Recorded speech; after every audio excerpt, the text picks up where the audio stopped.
अस्सलाम वालेकुम। ग्रेट पाकिस्तान में खुश आमदीद। दोस्तों, इस वीडियो में दो अहम तरीन डेवलपमेंट मैं आपसे शेयर करने जा रहा हूँ। दोस्तों, दोनों डेवलपमेंट पॉजिटिव होंगी और दोनों अच्छी डेवलपमेंट हैं। दोस्तों, नीलम झेलम प्रोजेक्ट के बारे में आप जानते होंगे कि ये एक ऐसा प्रोजेक्ट है जो कि अपनी मुद्दत के अंदर कंप्लीट नहीं हुआ था। दोस्तों, ये प्रोजेक्ट लेट कंप्लीट हुआ था, लेकिन इसके बावजूद जब ये प्रोजेक्ट कंप्लीट हुआ तो इसे पाकिस्तान के अंदर एक इंजीनियरिंग का शाहकार माना गया।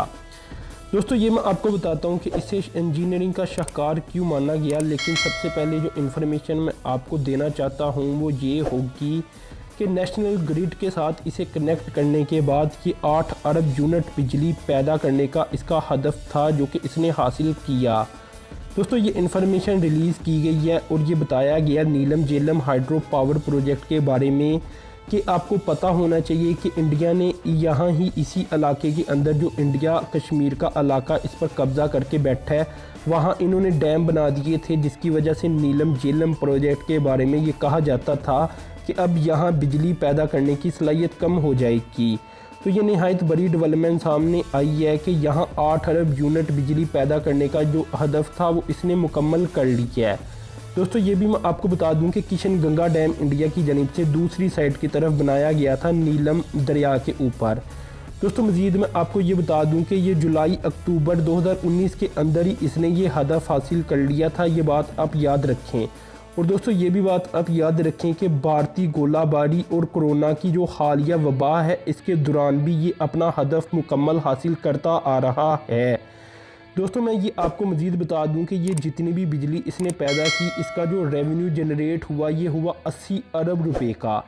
ज़रा आप खुद ही अंदाज़ा लगा लें कि ये कितना ज़्यादा बड़ा प्रोजेक्ट बन चुका है पाकिस्तान के लिए। ये 80 अरब रुपए का रेवेन्यू जनरेट करके पाकिस्तान को दे चुका है। दोस्तों, ये 969 मेगावाट का प्रोजेक्ट था और ये कहा जाता था कि इंडिया ने क्योंकि अपनी साइड की तरफ, जैसा कि मैंने आपको बताया कि डैम बना लिए थे, तो डैम बनाने की वजह से पानी की जो मकदार थी और जो पानी का फ़्लो था, जिस आप कह लें कि स्पीड के साथ वो आता था, उसमें कमी आ चुकी थी। तो ये काफ़ी ज़्यादा ख़तरा पैदा हो चुका था कि अपना ये टारगेट अचीव नहीं कर पाएगा। लेकिन ना तो इसने अपना टारगेट मिस किया, बल्कि एक बार ऐसा भी हुआ कि इसने अपने टारगेट से भी ज़्यादा बिजली पैदा करके दी। तो दोस्तों, ये नहायत इम्पोर्टेंट डेवलपमेंट है। अब मैं आपको बताता हूँ कि ये इतना इंजीनियरिंग का शाहकार क्यों माना जाता है। दोस्तों, ये प्रोजेक्ट पाकिस्तान के इस इलाके में बनाया गया है, जो कि एक तरफ तो आप कह लें कि इंडिया के बहुत करीब नज़र आता है। दूसरी तरफ दोस्तों, ये भी बात आपने याद रखनी है कि इस प्रोजेक्ट का 90% हिस्सा बताया जाता है कि ज़ेर ज़मीन बनाया गया है, जिसकी वजह से ये इंजीनियरिंग का एक शाहकार माना जाता है। और ये एक ऐसे दुश्वार गुजार पहाड़ी इलाके में बनाया गया है जहाँ से इंडिया की गोलाबारी भी आ सकती है, और दूसरी तरफ इसका हिस्सा और इसका इलाका भी बहुत ख़तरनाक है। तो दोस्तों, 242.25 मेगावाट इसके एक यूनिट की पैदावार थी और इसमें मेरे ख्याल से इस तरह की 4 टरबाइनें लगाई गई थी। दोस्तों, 14 अगस्त 2018 को जब इसने पहली बार अपनी पैदावारी सलाहियत के मुताबिक काम करने का आगाज़ किया, तो ये बात आप याद रखें कि 9 अप्रैल 2019 को इसने 1040 मेगावाट बिजली पैदा की थी, यानी 70 मेगावाट ज़्यादा बिजली इसने पैदा करके दी थी पाकिस्तान को, जो कि इसका ओरिजिनल टारगेट था उससे भी ज़्यादा। तो इसी वजह से ये जाना जा रहा है कि ये प्रोजेक्ट अपनी जो सलाहियत है उससे भी ज़्यादा बिजली पैदा करने की सलाहियत रखता है। अब भी इसमें जो टरबाइन का इस्तेमाल किया गया है वो इंतहाई आप कह लें कि आला क्वालिटी की टरबाइन है। तो दोस्तों, ये नहायत ही अहम तरीन पॉजिटिव डेवलपमेंट सामने आई थी नीलम झेलम हाइड्रो पावर प्रोजेक्ट के बारे में, जिसमें ये बताया गया है एक तो इसने 80 अरब रुपया पाकिस्तान को जनरेट करके दे दिया है, दूसरा ये अपने हदफ से भी ज़्यादा आप कह लें कि बिजली पैदा करने की सलाहियत रखता है, और तीसरा ये इंतहाई मुश्किल एरिया में होने के बावजूद पाकिस्तान के लिए बहुत ही अच्छी परफॉर्मेंस दे रहा है और सस्ती बिजली पैदा करके दे रहा है। अब तो दोस्तों, दूसरी डेवलपमेंट की तरफ आ जाता हूँ और वो भी डेवलपमेंट बहुत अच्छी है। दोस्तों, चीनी इंटरप्राइजेज़ की जानिब से पाकिस्तान को कोविड-19 से लड़ने के लिए एक खुदकार सिस्टम दे दिया गया। ये ऑटोमेटिक मास प्रोडक्शन लाइन का एक सिस्टम है जो कि इनकी जानिब से अतिया कर दिया गया पाकिस्तान को। तो दोस्तों, ये एक मरूफ चीनी हाईटेक कंपनी है जिसका नाम ज़ोनाइक सिस्टम टेक्नोलॉजी है। तो दोस्तों इस कंपनी की जानिब से ये तस्वीर भी आपके सामने आ रही होगी। तो ये खुदकार या automatic intelligent mask production line का सिस्टम है, जिसमें आप ये कह सकते हैं कि ये खुदकार तरीके के साथ मास्क बनाने की सलाहियत रखता है।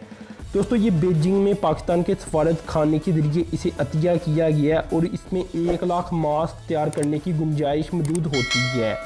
तो दोस्तों ये पाकिस्तान के अंदर आप कह लें कि मास्क की जो प्रोडक्शन लाइन है उसे बढ़ाने में और उसे बहुत ज़्यादा आगे तक लेकर जाने में और पाकिस्तान की जितनी भी मास्क को लेकर मुश्किलात थी उसे ख़त्म करने में अहम किरदार अदा करेगा। तो दोस्तों ये बड़ी डेवलपमेंट है, क्योंकि देखें एक पूरा का पूरा सिस्टम ऑटोमेटिक सिस्टम चाइना की जानिब से डोनेट कर दिया गया पाकिस्तान को, ताकि पाकिस्तान को कोई भी मुश्किलात पेश ना आएँ या पाकिस्तान आप कह लें कि चाइना से भी ये ख़रीदे ना, बल्कि अपने मुल्क के अंदर ही तैयार करे और ऑटोमेटिक सिस्टम के ज़रिए तेज़ी के साथ तैयार करे। तो दोस्तों इसी वजह से कहा जाता है कि चाइना पाकिस्तान एक बरादर मुल्क बन चुके हैं अब, और चाइना की दोस्ती के बारे में यही कहा जाता है कि ये हिमालय से ऊंची और समुंदर से गहरी है, और चाइना ये साबित भी करता रहता है अपने तर्ज अमल के ज़रिए। तो दोस्तों अभी मैंने नीलम झेलम की बात बताई, तो वहाँ भी चाइना के ज़रिए ही उसे कंप्लीट किया गया है, और ये जो दूसरी डेवलपमेंट आपसे शेयर की यहाँ भी चाइना ही नज़र आता है। तो दोस्तों आपने वीडियो को लाइक शेयर कमेंट कर देना है और चैनल को सब्सक्राइब करके साथ मौजूद बेल के आइकन पर क्लिक कर देना है। दोस्तों अब तक के लिए इतना ही था। अल्लाह हाफिज़।